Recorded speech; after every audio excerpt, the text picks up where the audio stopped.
विधानसभा निवडणूक आता तोंडावर आहे आणि अशा जागा वाटपाच्या चर्चांना उधाण आले।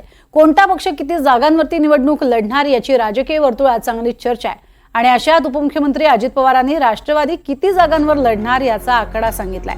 आपल्याकडे असणाऱ्या 54 जागांवर तर आपण लढायचं आहेच, पण एकूण 60 जागांवर आपल्याला काम करायचंय असं अजित पवारांनी सांगितलंय। मुंबईमध्ये काल संध्याकाळी राष्ट्रवादी अजित पवार गटाच्या पदाधिकाऱ्यांची बैठक झाली। या बैठकीत अजित पवारांनी हे सूचक विधान केलंय। त्यामुळे 60 जागांचा हा दावा आहे अजित पवार गटाकडनं। जास्तीत जास्त जागा आणि त्यातच आता अजित पवार म्हणतायत कामाला लागा, 60 जागांवर लढायचे।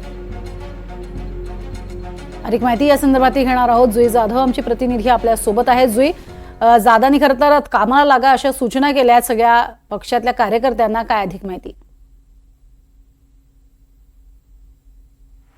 प्रज्ञा, विधानसभा निवडणुकीसाठी सर्वच पक्षांनी आता जोर धरला आहे। त्यातच अजित पवार गटाने देखील आता आपल्या मोर्चे बांधणीला सुरुवात केलेली आहे।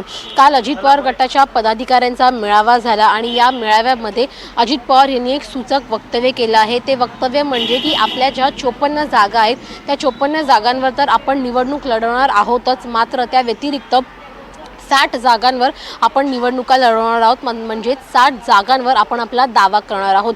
अजित पवार गटाला लोकसभा निवडणुकीमध्ये केवळ एका जागेवरती यश मानावं लागलं, सुनील तटकरे यांच्या जागेवरती। मात्र विधानसभा निवडणुकीमध्ये ही चूक होणार नाही आणि आपलेच सर्वाधिक आमदार कसे निवडून येतील याची देखील रणनीती अजित पवार आखत आहेत। त्यामुळे 60 जागांवर अजित पवार यांनी आता तयारी दाखवलेली आहे, दावा ठोकणार असल्याचं स्पष्ट केलं आहे।